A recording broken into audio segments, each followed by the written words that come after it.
Thanks for coming. Thanks for our buses as well. Look great. Are we all good? Okay, Ron. Good morning, everybody. It's great to welcome you to Mellors here in Rochdale, one of our truly valued suppliers to the Bee Network. And how brilliant is it that there are young people working here at Mellors, apprentices, who are building buses that they then can see in service in their own community. That's something that people maybe think of an older generation doesn't happen anymore, but it is happening. And that's how the Bee Network is reindustrialising Rochdale and Greater Manchester. And actually, we're going to go further this week. We will announce tomorrow 160 T-level placements in the Bee Network. So more young people can have a path to a really good career. And it's all part of our alternative to the university route called the Greater Manchester Baccalaureate, the MBAC. So we give all of our young people a clear path in life. But obviously, the best news of all today is that the government is backing the Bee Network with £2.5 billion. Thank you, Secretary of State. This is fantastic news for Greater Manchester, because it will take the Bee Network into the next phase and into a really exciting future. I had a glimpse of that future last week in Ashton, in Tameside, where we have just brought through our first all-electric depot. With the funding provided by the government, we will create the UK's first fully integrated, all-electric, zero-emission public transport system, and we will do that by the end of the decade. It's an incredible vision, and Greater Manchester is really bringing forward the future, as we have done so many times in our city's history. But the funding also will go right round Greater Manchester and benefit people in all parts of the city region. So here in Rochdale, we will see a new tram train service begin, linking Oldham, Rochdale, Haywood, which hitherto has not been on our Metrolink system, and then up to Bury. We will have a new tram line to Stockport, which is something people there have long called for. We will bring 8 rail lines with the support of the Secretary of State into the Bee Network. We will integrate those lines into our capped payment system, like TfL Overground in London. 64 train stations will come in, and they will be amazing places to live and to invest, again, showing how transport can bring good growth. New interchanges in Lee and Bury, new tram stops in North Manchester, in Oldham, another one in Bury. This funding will go right round our city region. And what this says to you is that good transport powers good growth. Greater Manchester, in our first decade of devolution, has been growing faster than the UK economy for 10 years. 3.1% average annual growth over that period. That is something that hasn't happened for most of us here in our lifetimes. Most of the time, we've been growing slower than the UK economy, and the north-south divide has been getting wider. Well, we've reversed that, and we are closing that north-south divide now. But with this funding in the next decade, I believe we can go even further. And my offer to the Chancellor today is to achieve an even higher level of growth in the next decade than we did in the last. And I believe we can do that. I think the decade ahead of us, 2025 to 2035, could be the best decade for Greater Manchester since the Victorian period. And that is something that we are determined, myself, the leader of Rochdale, the leader of Oldham, the leader of Trafford, who are with us today, all of us together, we believe we can do it. And we now have got the backing to do it.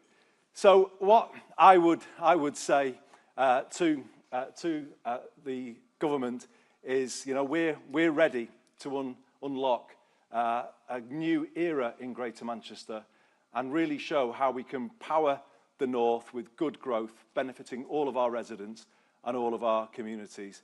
It's clear today that we are benefiting from a government that is actually putting investment into the north, the levelling up that was once promised is actually happening here. So the government is backing us, and our message from Greater Manchester today is that we're backing you. We're backing our Chancellor of the Exchequer as she goes into next week's spending review. Ladies and gentlemen, please give a warm welcome to the Chancellor of the Exchequer, Rachel Reeves.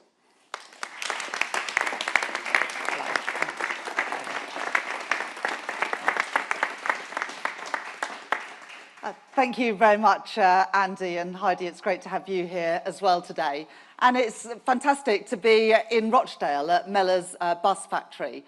Not just a good local business, although it is that, but also a key part of the B network supply chain. And it's good to see so many familiar faces here, including the leaders of some of our local councillors. 11 months ago today, this government was elected on a promise of change, to deliver security for working people and renewal for our country, to build a stronger and more resilient Britain, a country built on and powered through the contribution of people in all parts of our country. Today I will set out more of our plans to make that a reality. I know how hard the last few years have been for so many people. I have always been clear that the central challenge facing this government is to improve living standards and to renew our public services. And that the only sustainable way to turn around Britain's growth performance after 14 wasted years, to put more money in people's pockets, to revive our high streets, to give our children the opportunities that they need to succeed, and put simply, our plan is to make working people, to make our country better off. The central barrier to economic growth has been underinvestment. For too long, Britain has lagged behind every other G7 economy when it comes to business investment as a share of GDP. One of the consequences was that the last Parliament was the worst on record for living standards. This government's economic strategy is designed to fix that problem, underpinned by the 3 pillars that I set out before the election. First, stability, so that investors, businesses and families have the confidence to plan for the future. Second, reform, to remove the barriers that get in the way of so much potential. And third, investment, the lifeblood of growth and therefore of living standards. My cabinet colleagues and I have wasted no time in pursuing this agenda, overhauling our planning system, the single greatest barrier that businesses told me was standing in their way, starting in our first week in office with the biggest reforms to our planning system in a generation, launching Britain's first National Wealth Fund to help mobilise more than £70 billion of private sector investment into some of the industries of the future, like clean energy, defence and tech. Reforming our pension system to unlock billions of pounds of investment in British assets. Forging 3 new major trade deals to save and create jobs with India, the United States and the European Union, covering steel, manufacturing and agriculture. And alongside that, we'll be shaping the modern industrial strategy and the 10-year infrastructure strategy, bringing together government, business and working people to focus on the high potential parts of our economy and our future. We have already made significant progress. While it is just 1 quarter, the most recent numbers showed Britain to be the fastest growing economy in the G7. And real wages rose more in less than 10 months under Labour than they did over the first 10 years of the previous Conservative government. But we know that not enough people are feeling that yet. That trust remains low and prosperity is too narrowly shared. I know that we must do more. In a week's time, I will set out a spending review targeted squarely on the renewal of Britain, focused on the priorities of working people, by investing in our security, in our health, and in our economic growth, to deliver on the promise of change to make you and your family better off. I have long said that the only viable strategy for growth today is one that builds on strong and broad foundations. A Britain that is better off cannot rely on a handful of places forging ahead of the rest. And so we must reject once and for all the exhausted idea that a strong economy can be powered by just a few people, just a few industries, just a few parts of our economy. The result of such thinking has been growth created in too few places and too few people feeling the benefits. Wide gaps between regions and between our cities and our towns. A sense of injustice as a social contract phrase, and diminishing returns for both growth and productivity.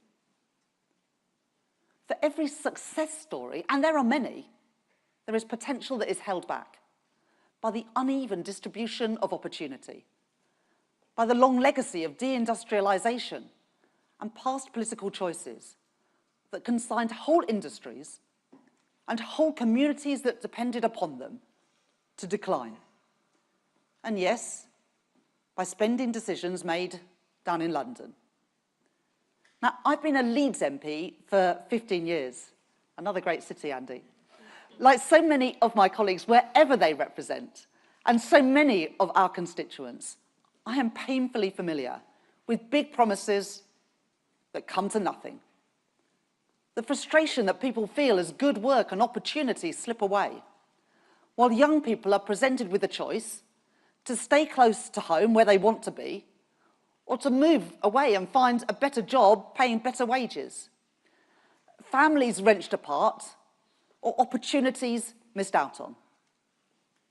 No one should have to make that choice. So that is why I and my colleagues are determined to change things. Because I know that there is brilliant talent to be found right across our country.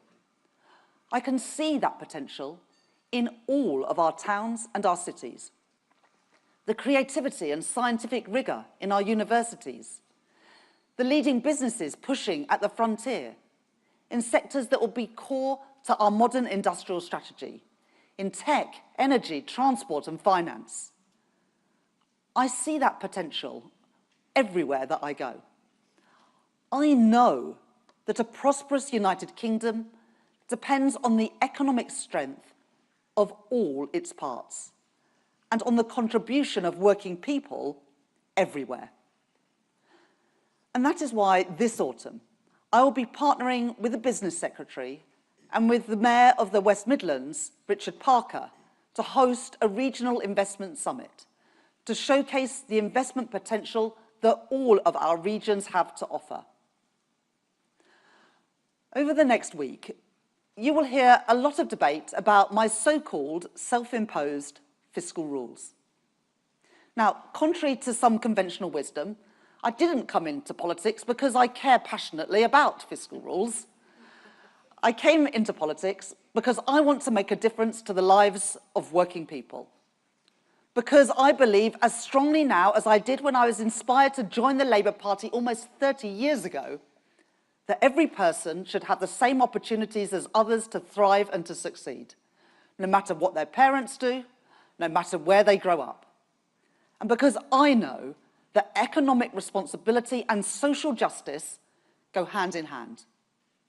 Now, after 2022, no one should need to be told about the dangers of reckless borrowing for the financial security of ordinary families. When Liz Truss and the Conservatives trashed market confidence in our British economy, it was working people who paid the price. Be in no doubt, Nigel Farage and Reform are itching to repeat that exact same experiment, to pursue those fantasy economics all over again. And the results? Well, they would be the same. Market instability and interest rates rising, with soaring rents and thousands of pounds extra on families' mortgages.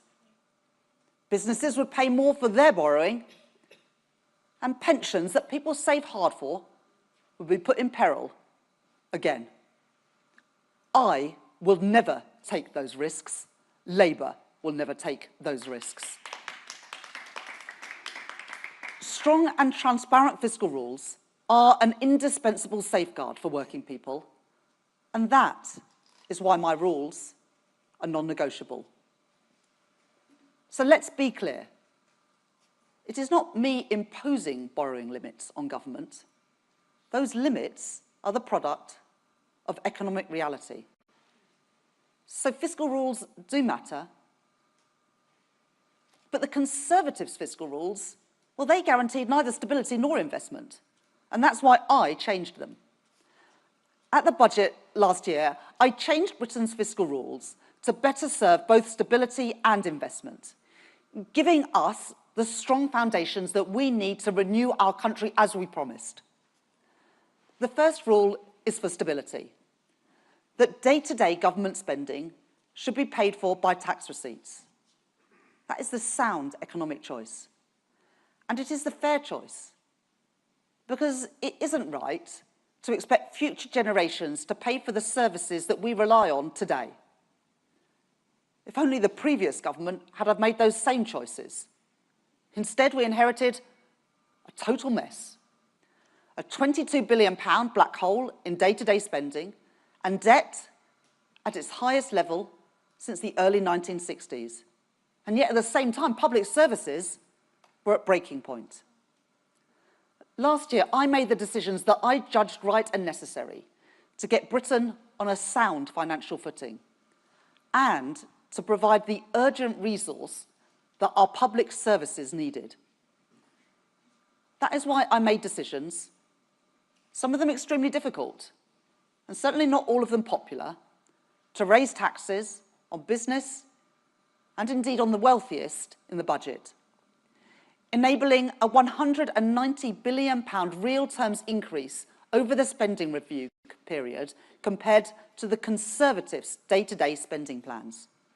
Spending for our schools, our hospitals and our police, the services upon which we all rely. Now, even with those decisions, and even with that injection of cash, not every department will get everything that they want next week. And I have had to say no to things that I want to do too. But that's not because of my fiscal rules. It is the result of 14 years of Conservative maltreatment of our public services, our public realm, and of our economy. It is the stability that my rules support and the choices that we made as a government in October that have helped facilitate 4 cuts in interest rates since the last election, saving £650 a year for a family taking out a new typical 2-year fixed mortgage. My second fiscal rule is what enables us to invest in Britain's economic renewal, to keep Britain's public sector debt on a sustainable path, while allowing government to invest in the infrastructure that will provide stronger economic growth in the future. The decisions that we made in October mean that for the first time, Treasury actually takes account of the benefits and not just the costs of investment. And together, the fiscal rules mean that unlike our predecessors, we will not be balancing the books by cutting investment. And that is why we can increase investment by over £113 billion more than the last government planned, meaning public investment will be at its highest sustained level since the 1970s. Combined, these changes deliver over £300 billion of extra spending across 5 years on our public services and on our economic future. Britain faces a binary choice: investment or decline. And I choose investment. Because I believe in an entrepreneurial and an active state. And I reject wholeheartedly the old-fashioned dogmatic view that the only good thing a government can do is get out of the way. These choices that I am making are about realising that entrepreneurial and active state. At the spending review, I will set out in detail the allocation of those additional resources to power growth and to renew our public services. And the choice is already clear. Where Reform and the Conservatives would gamble with Britain's future, Labour will invest in that future. Where they offer chaos, Labour offers stability. Where they offer decline, Labour offers investment. And where they offer more of the same, we offer change. Change that we can now deliver because of the choices we have made. Today, I can tell you about one part of those investments.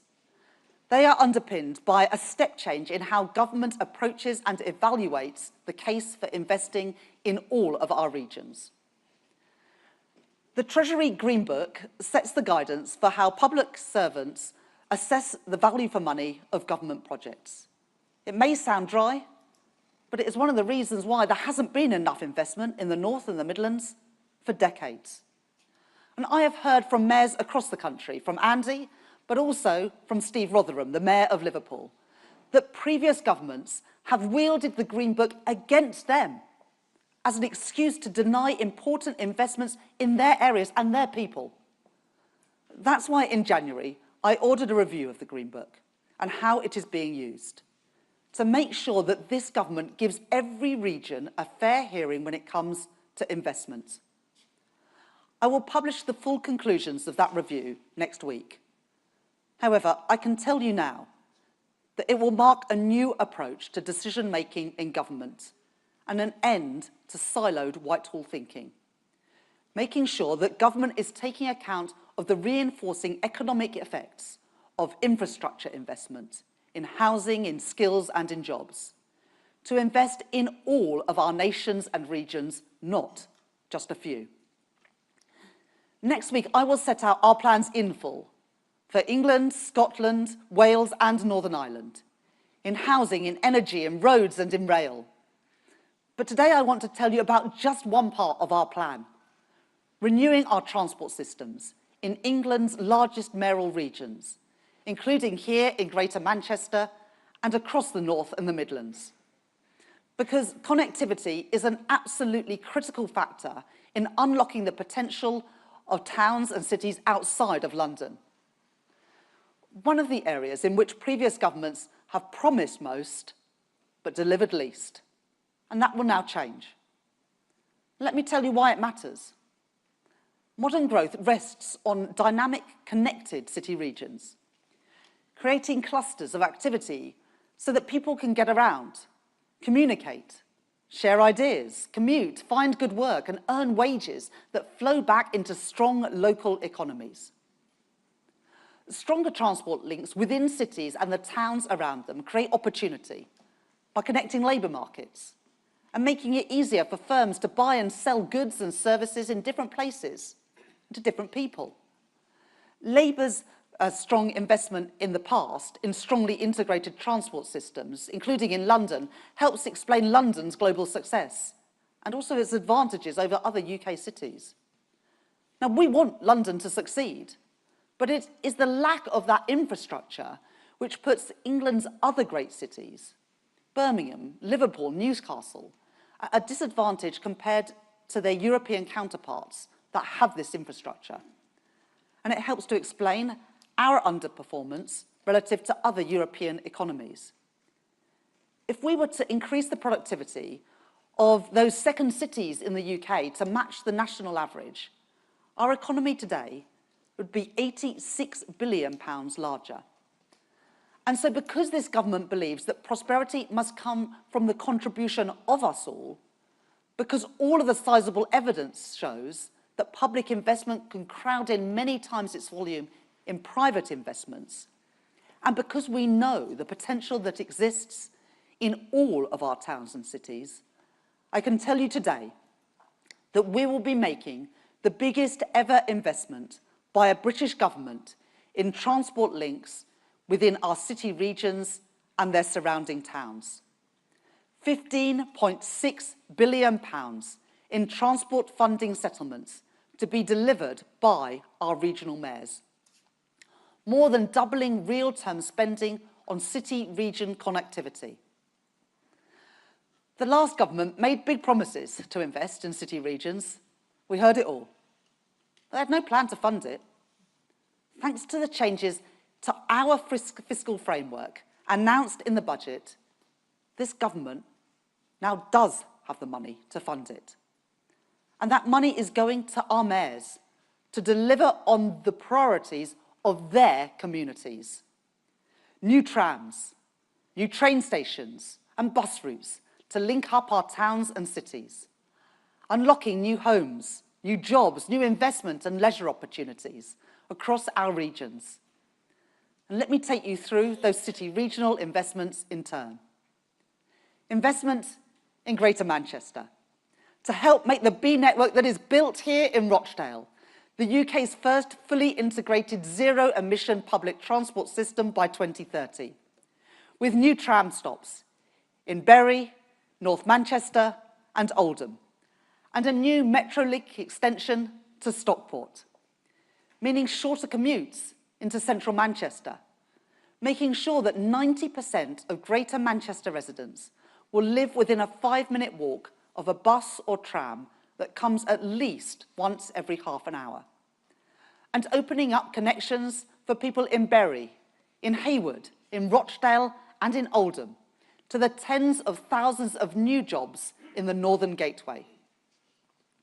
Investment in the Liverpool city region, backing the Mayor Steve Rotherham to deliver 3 new rapid bus routes, linking up the city centre, John Lennon Airport, Anfield, the new Everton Stadium on Bramley Moor Dock, and new homes built on the Central Docks redevelopment, alongside the largest ever investment in Merseyside railway stations to serve Halton, St Helens and Woodchurch.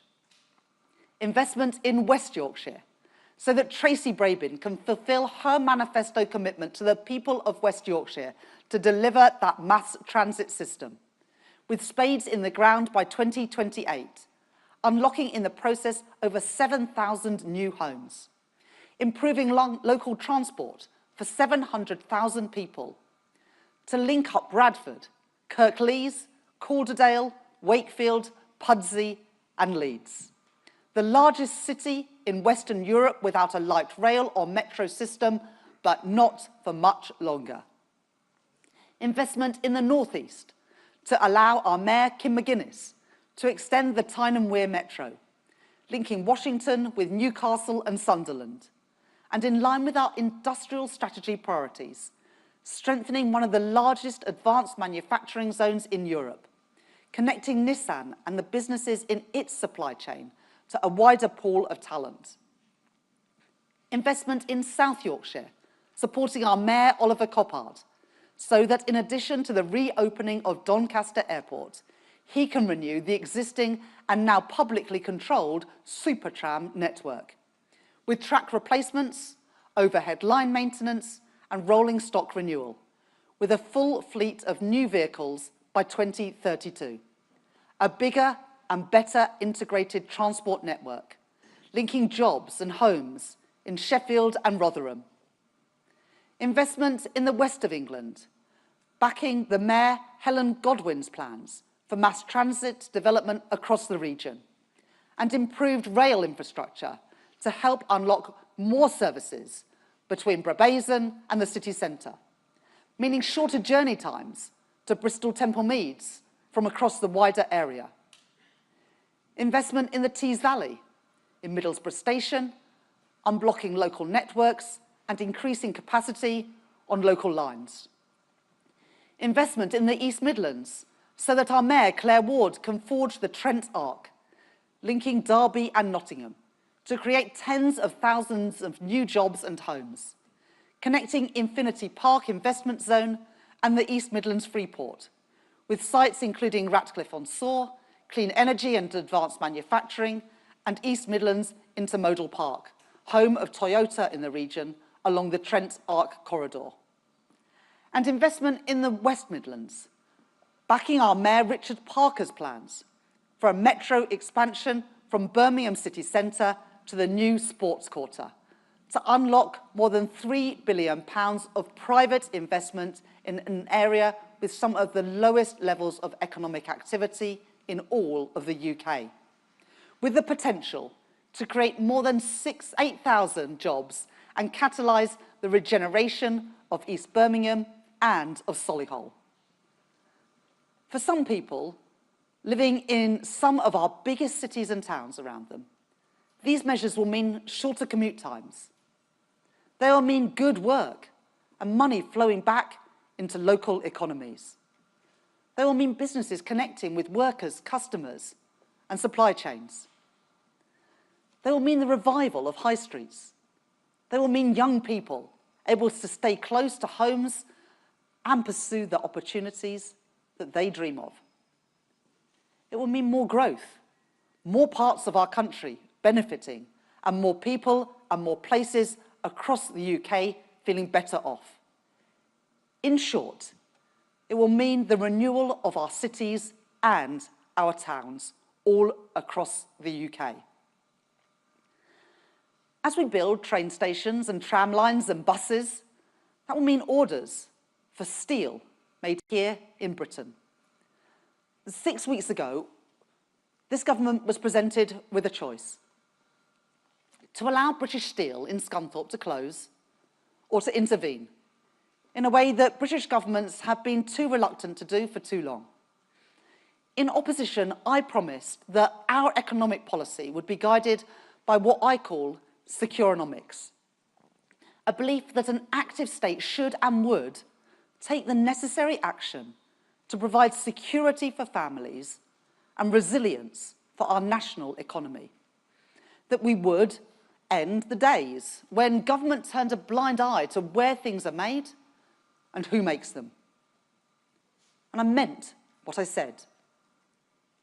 And so I was not prepared to tolerate a situation in which Britain's steel capacity was fundamentally undermined, in which our infrastructure, our industries, our security became dependent on foreign imports. And I was not prepared to see another working class community lose its pride, the prosperity, the dignity that industry provides. So we intervened. We saved British Steel and the jobs that went with it. And in line with that principle, as we invest in transport for our regions, that investment will support British supply chains. I promised that this Labour government would buy, make and sell more here in Britain, and I meant it. Growth made in Britain, jobs here in Britain, and a new generation of crucial national infrastructure built right here in Britain.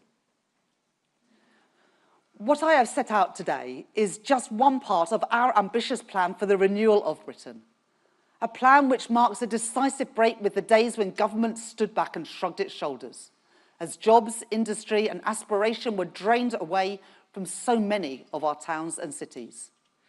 Steps towards a new economic model, driven by investment in all parts of the country, not just a few. That is how we intend to deliver on that promise of change, to make you and your family better off.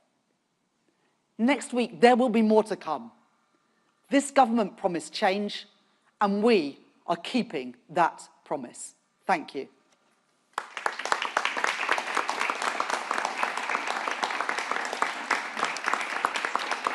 Okay. I'll take some questions now. If we start with BBC Northwest Tonight, Kevin Fitzpatrick. Hi. So the local leaders will no doubt welcome this announcement today, but you'll be aware that what they say is the big thing which would dramatically... So the local leaders, I'm sure, would welcome this announcement today, but you'll know that they also say that what this northern economy really needs to move things forward and rebalance the economy is new investment in the rail infrastructure. And there's been a big campaign for that commitment that the Tories made before you to build the Crossrail for the North, particularly initially Manchester to Liverpool. So can you commit that that is going to happen, and how much money will be allocated to it next week? So today I'm able to announce the mayoral settlements, which is a 2.4% increase in the funding for those combined authorities compared to the plans of the previous government for the previous Parliament. That's a substantial uplift, and then they'll make decisions about how to spend it. But as I was really clear, all I am setting out today is those settlements for the mayors. There'll be more to come next week on a whole wider set of investments in transport, in both road and rail, but also in housing, in energy and in digital infrastructure, and also support for our towns and our local places, all of which I know, because I speak to them regularly, are really important to all of our local leaders, including here in Greater Manchester. But I also just want to push back on something you said, that the previous government made these commitments. The previous government made a lot of commitments. What they didn't do is put the money in to be able to deliver them. And that is the big difference about what we are doing. On Wednesday next week, I will be setting out in a spending review where you can see every pound allocated, investment for 3 years for day-to-day spending, investment for 5 years for capital spending. We'll then be publishing a 10-year national infrastructure plan. That is a world away. You can make all the promises you like, but if the money's not there, they're not real. And that is the difference between the hollow promises of the last government and the serious ambition and investment of this government, with our plans not just generated in Westminster and Whitehall, but built up in conjunction with our mayors and with our local leaders, because we believe that the people who represent their local communities, live there day in, day out, know what is best for their local people and their local communities. And that is what is different about this government compared with the hollow and shallow promises of the past.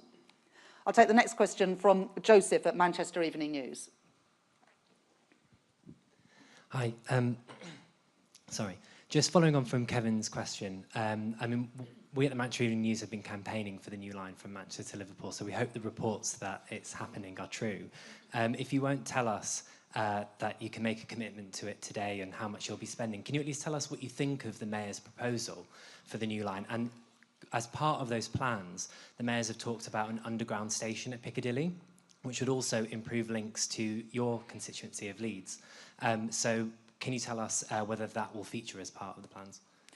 Today I'm focusing on the mayoral settlements, not on heavy rail. So today I'm setting out £15.6 billion across 8 combined authorities, which is a 2.4% increase in spending in real terms in this Parliament compared with the last Parliament. And the focus today is on connections within city regions, connecting the towns with the cities so that more people can access good jobs, and we can open up more housing development and more investment across the region. There's more to come next week, but I will set that out in the spending review next week. The next question from the BBC, Alex Forsyth. Thank you very much, Chancellor. Thank you. You've set out this investment in transport projects today, but isn't the reality that next week your spending plans are going to be difficult for some public services? And if you are determined to stick to your fiscal rules, can you level with people about how tough day-to-day spending might be? Well, thanks very much for your question. As I set out, I changed the fiscal rules last autumn. And those changes to the fiscal rules and also the difficult decisions that I made, not always popular, to increase taxes on business and also the most wealthiest, the non-DOMS changes, capital gains, private equity, private jets, private schools, that brought in around £40 billion a year. And the result of those 2 sets of changes, both on tax and the fiscal rules, meant that we're able to spend £190 billion more on day-to-day spending compared to the plans we inherited. and we're able to spend £113 billion more on capital spending compared to the plans we inherited. So overall, the spending review that I will be publishing next week will have more than £300 billion more spending over this Parliament than the plans we inherited just 11 months ago. Does that mean that we'll be able to do everything that we want to do? No. As I said in my speech just now, there are good things that I've had to say no to. The reason for that is because it is important to have control of the public finances. But everyone here will know, I expect a lot of people here have got mortgages that went up in 2022 because of what Liz Truss did to the economy. She crashed the economy, markets lost confidence, interest rates went through the roof, and people that are affected most by that were just ordinary working people who had done nothing wrong but found that their dreams of home ownership were further away than ever, or the mortgages they had taken out in good faith they were now paying hundreds of pounds extra for. So when I say the fiscal rules are non-negotiable, it's not a matter of pride for me that we stick to the fiscal rules. It's about protecting working people from economic irresponsibility that they pay the price for.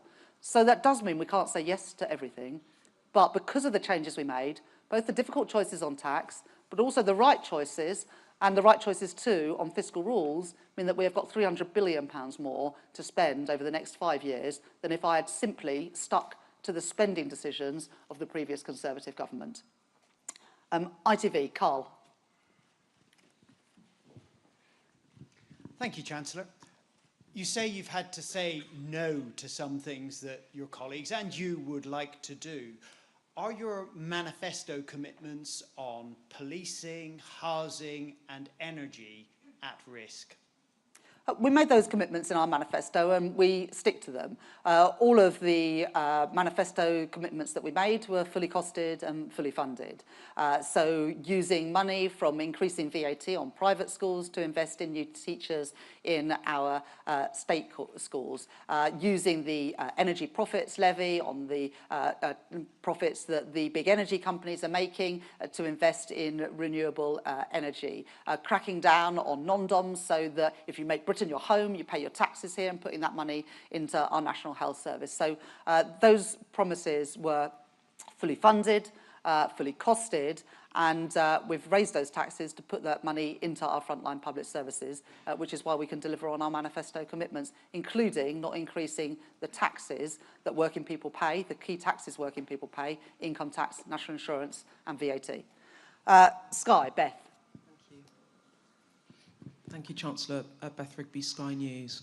Chancellor, in the past 2 weeks, voters have heard about big increases in defence spending, a reversal of cuts to winter fuel allowance, potentially lifting the 2-child benefit cap, and they wonder how you're going to pay for all of these additional commitments. The Deputy Prime Minister, Angela Rayner, is pressing you for more wealth taxes. Andy Burnham thinks that you should look again at council tax so that people with bigger homes potentially pay more.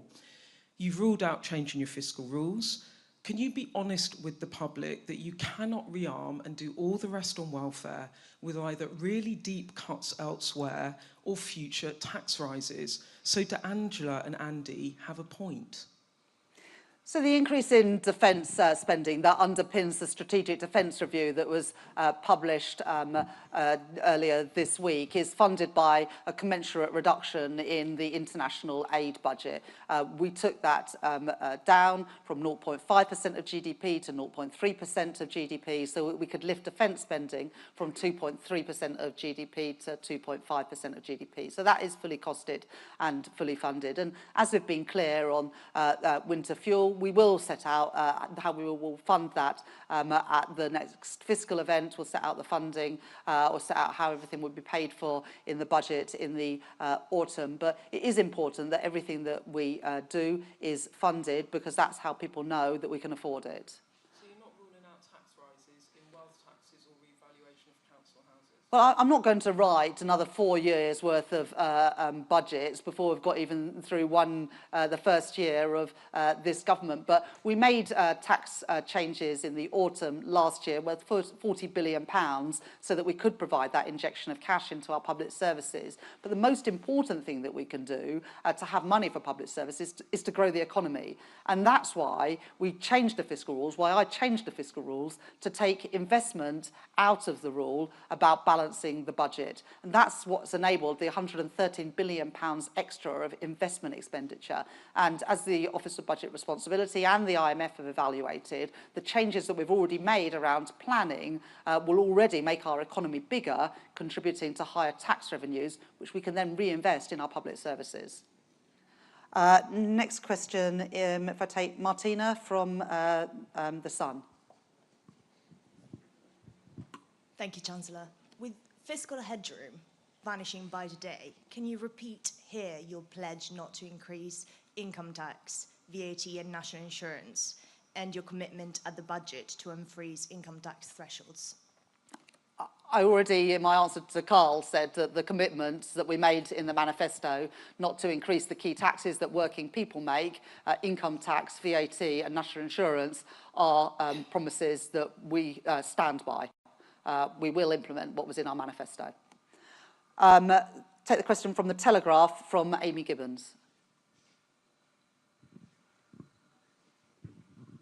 Hi, thank you, Chancellor.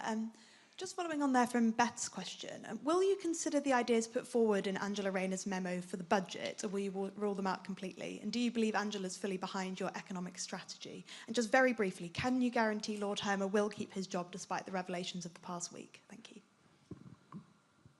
So it's perfectly normal for government ministers to come up with ideas about government. That is what collective government is about. Angela Rayner had ideas around, I think, around £3 billion of tax changes, some of them in housing, which is an area that she covers. But we did raise taxes by £40 billion in the budget last year, much more than £3 billion. And indeed, we've unlocked £300 billion of additional spending. We took the tax choices that we needed to provide that initial injection of cash into our public services, which is what has enabled us to spend £190 billion more over this Parliament on day-to-day spending. And then, of course, as I said, the rule around capital spending was has unlocked a further £113 billion so that we can invest the £15.6 billion, for example,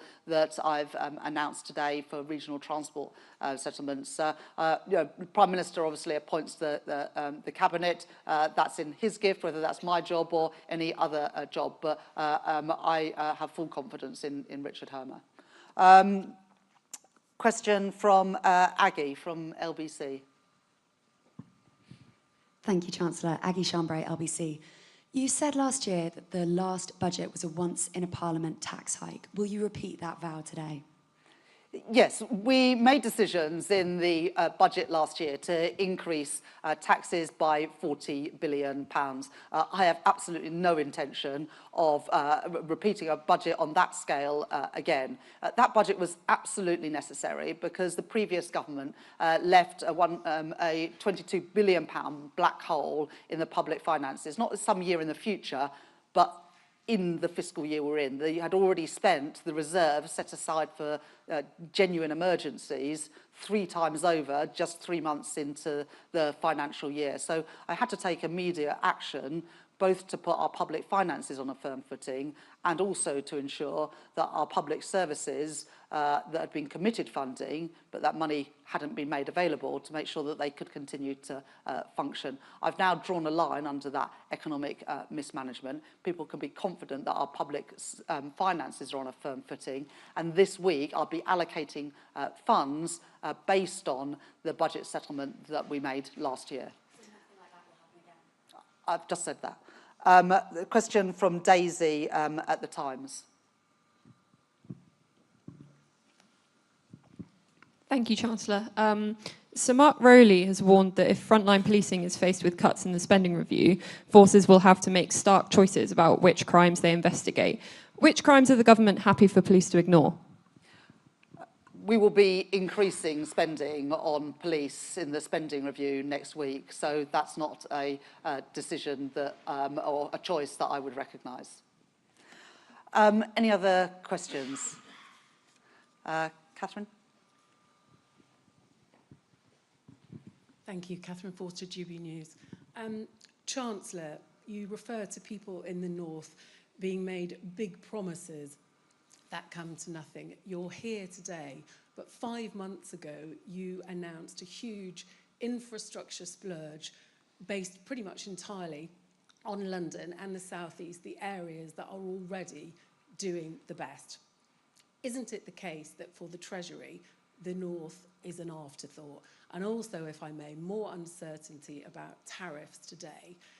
Isn't it the case that Donald Trump's vagaries are proving to be the stuff of nightmares for you?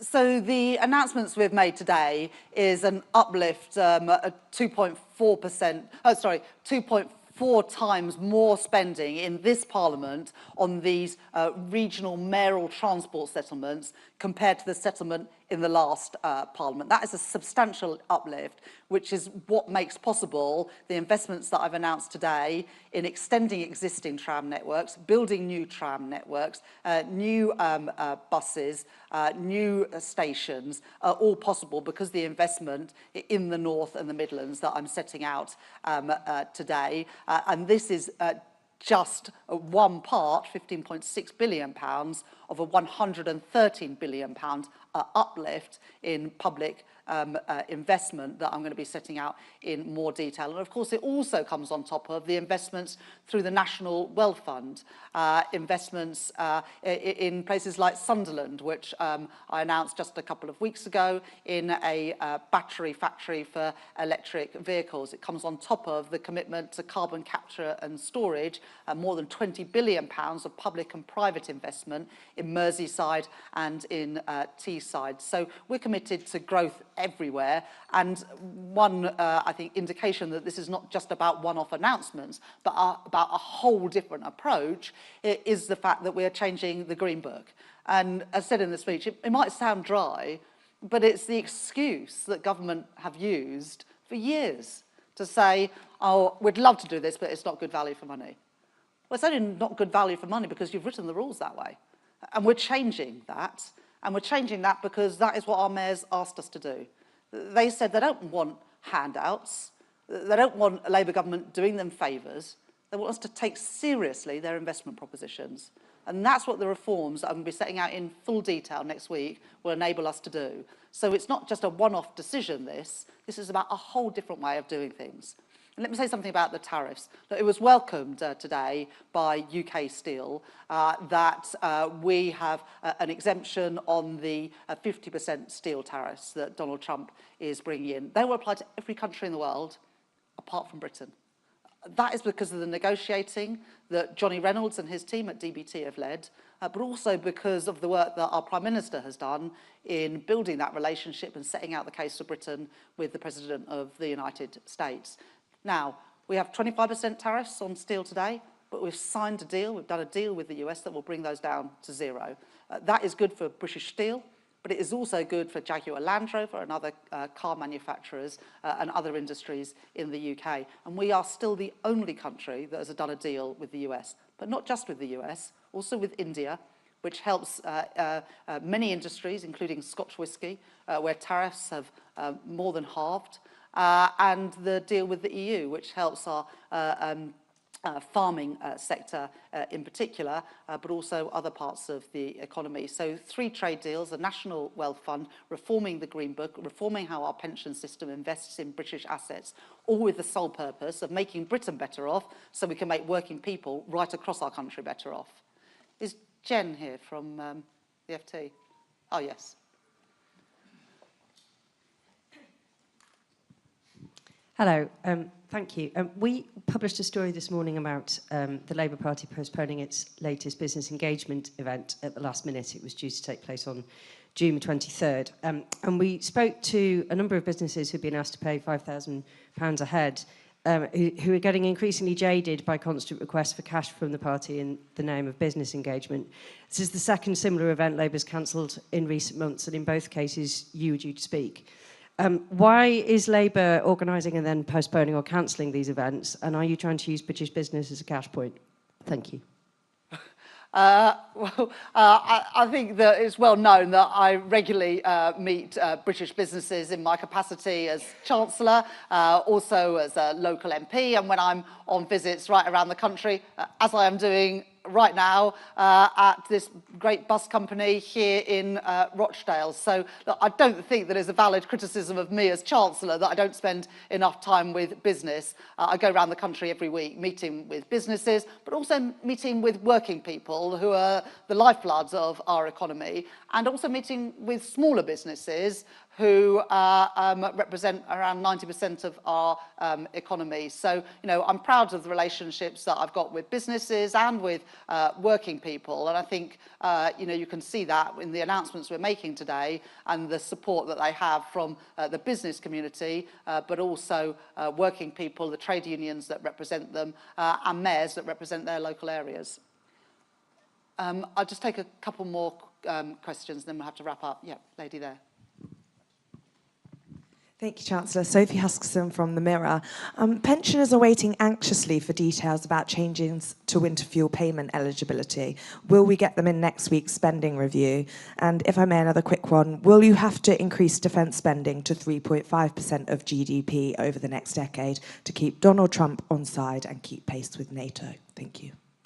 So I had to make decisions last year to restore sound public finances, and that involved a number of difficult decisions around welfare, taxation, and also public spending, including the decision to means test winter fuel payments, so only the poorest pensioners, those on pension credit, got it. But we have now put our public finances on a firmer footing.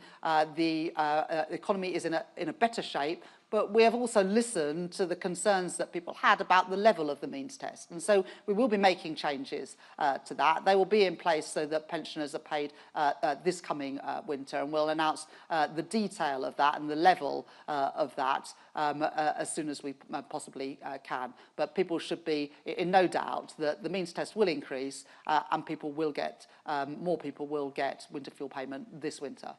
On the question about defence spending, we've set out a fully costed, a fully funded plan to take defence spending to 2.5% of GDP within just 2 years, and we will take defence spending to 3% in the next Parliament. Of course, that's got to be dependent on economic and fiscal circumstances, but you know, we are already, and we will set out more detail of that increase to 2.5% in the spending review next week. Final question, yes, lady there. Hannah Al-Othman from The Guardian. Chancellor, how much of a priority is tackling child poverty given that the strategy has been delayed? And do you share Keir Starmer's hope that you'll be able to scrap the two-child limit that has been described by Gordon Brown and many others as cruel? So that is a cap that we inherited from the previous government, and it will cost, I think, just over £3 billion to reverse. And I have been clear that we won't make spending commitments without being able to explain where the money is going to come from. But this government is determined to reduce child poverty. It's a moral mission for this government. It's why we have already started on that with the rollout of the first breakfast clubs from April at primary schools. It's why we've put more money into childcare so that more parents can work more hours to balance work and family life and put more money in their families' pockets. But every Labour government has reduced child poverty. We are determined to do so as well. The Child Poverty Task Force will be reporting in the autumn, and then we'll be setting out further plans. Thank you very much for being here today and for your questions, and thank you to the leaders of the Council as well for coming.